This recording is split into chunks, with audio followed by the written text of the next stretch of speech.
बच्चों, आज हम पढ़ेंगे कक्षा 7 सामाजिक अध्ययन के अंतर्गत हमारा पर्यावरण विषय का पहला अध्याय पर्यावरण।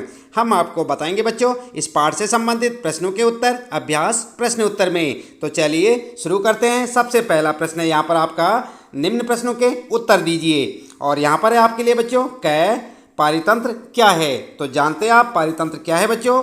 उत्तर में आप लिख सकते हैं वह तंत्र जिसमें समस्त जीवधारी आपस में एक दूसरे के साथ तथा पर्यावरण के उन भौतिक एवं रासायनिक कारकों के साथ परस्पर क्रिया करते हैं जिसमें वे निवास करते हैं, पारितंत्र कहलाता है।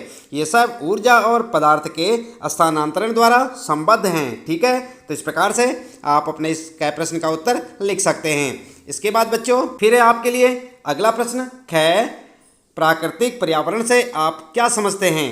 तो क्या समझते हैं बच्चों। उत्तर में आप लिख सकते हैं भूमि, जल, वायु, पेड़ पौधे और जीव जंतु मिलकर प्राकृतिक पर्यावरण बनाते हैं। दूसरे शब्दों में पृथ्वी पर उपस्थित उन समस्त जैविक और अजैविक तत्वों का योग प्राकृतिक पर्यावरण कहलाता है। आई बात समझ में। इस प्रकार से आप अपने इस ख प्रश्न का उत्तर लिख सकते हैं बच्चों।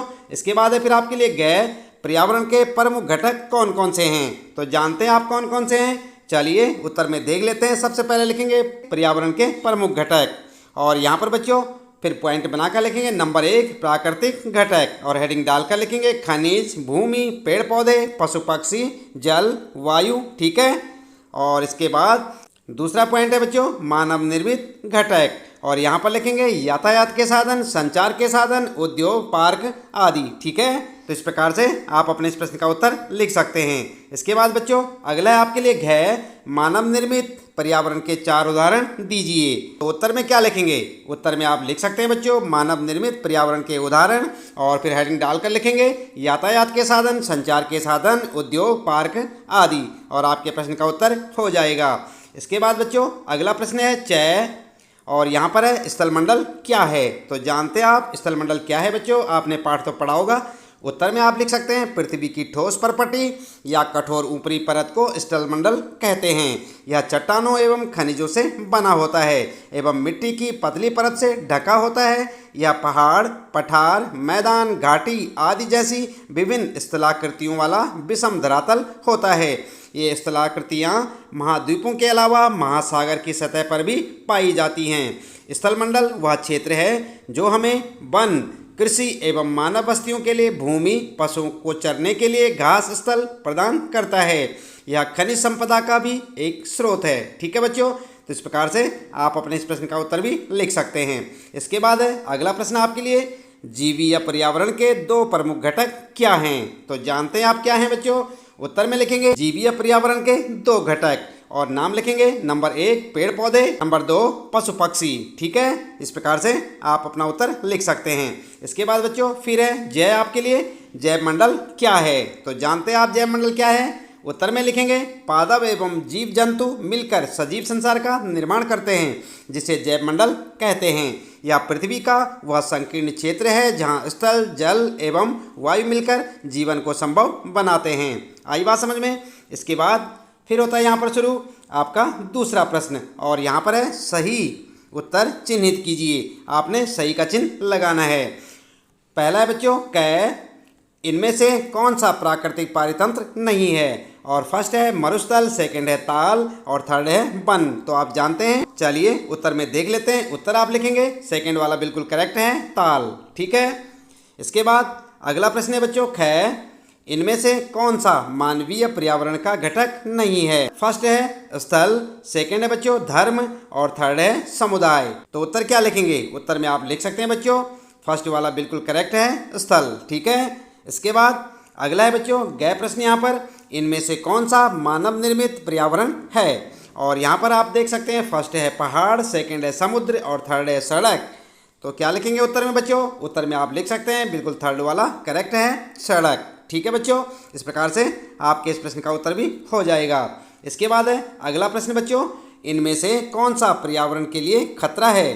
फर्स्ट है बच्चों पादप वृद्धि, सेकंड है जनसंख्या वृद्धि और थर्ड है फसल वृद्धि। तो क्या लिखेंगे उत्तर। उत्तर में आप लिख सकते हैं सेकंड वाला करेक्ट है, जनसंख्या वृद्धि। ठीक है, इसके बाद बच्चों फिर आता है आपका तीसरा प्रश्न, निम्नलिखित स्तंभों को मिलाकर सही जोड़े बनाइए। तो यहाँ पर आप देख सकते हैं बच्चों, आपने इनका मिलान करना है, ठीक है। और क है जैव मंडल, और ख है वायुमंडल, ग है जलमंडल, और घ है पर्यावरण। और दूसरी साइड में आप देख सकते हैं बच्चों, फर्स्ट है पृथ्वी को घेरने वाली वायु की चादर, सेकंड है जलीय क्षेत्र, थर्ड है हमारे आसपास का क्षेत्र, और फिर अगला है वह संकीर्ण क्षेत्र जहाँ स्थल जल एवं वायु पारस्परिक, ठीक है। तो यहाँ पर जो है इनका आपने मिलान करना है। आप देख रहे हैं यहाँ पर बच्चों, इनका आप मिलान करेंगे। तो चलिए उत्तर में देख लेते हैं किस प्रकार आप इन्हें मिलाएंगे। उत्तर लिखेंगे और क जैव मंडल के साथ लिखेंगे बच्चों। फोर्थ वाला वह संकीर्ण क्षेत्र जहाँ स्थल जल एवं वायु पारस्परिक, ठीक है। और ख है इसके साथ मिलाएंगे वायुमंडल के साथ, फर्स्ट वाला पृथ्वी को घेरने वाली वायु की चादर, ठीक है। और इसके बाद अगला है यहाँ पर ग जलमंडल, इसके साथ मिलाएंगे आप सेकंड वाला जलीय क्षेत्र। और फिर घ है पर्यावरण, इसके साथ मिलाएंगे आप थर्ड वाला हमारे आसपास का क्षेत्र, ठीक है। और आपके इस प्रश्न का उत्तर भी हो जाएगा।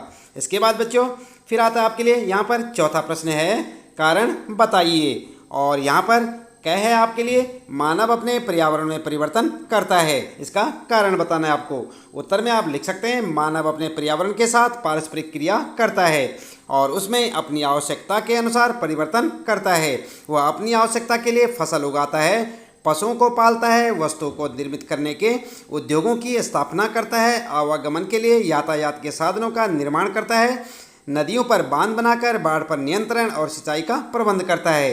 ये सभी मनुष्य को पर्यावरण से प्राप्त नहीं होते, बल्कि वह पर्यावरण में बदलाव करके प्राप्त करता है, ठीक है बच्चों। तो इस प्रकार से आप अपने इस प्रश्न का उत्तर लिख सकते हैं। फिर आता है आपके लिए चौथे का ख, पौधे एवं जीव जंतु एक दूसरे पर आश्रित हैं, क्यों हैं, आपको कारण बताना है।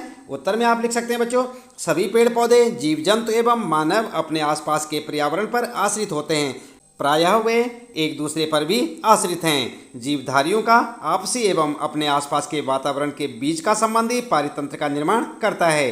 अधिक वर्षा वाले वन, घास स्थल, रेगिस्तान, पर्वत, झील, नदी, महासागर एवं छोटे से ताल का भी एक पारितंत्र हो सकता है, ठीक है। तो इस प्रकार से अपना उत्तर आप लिख सकते हैं। इसके बाद बच्चों फिर आपके लिए पांचवा प्रश्न है, क्रियाकलाप से संबंधित।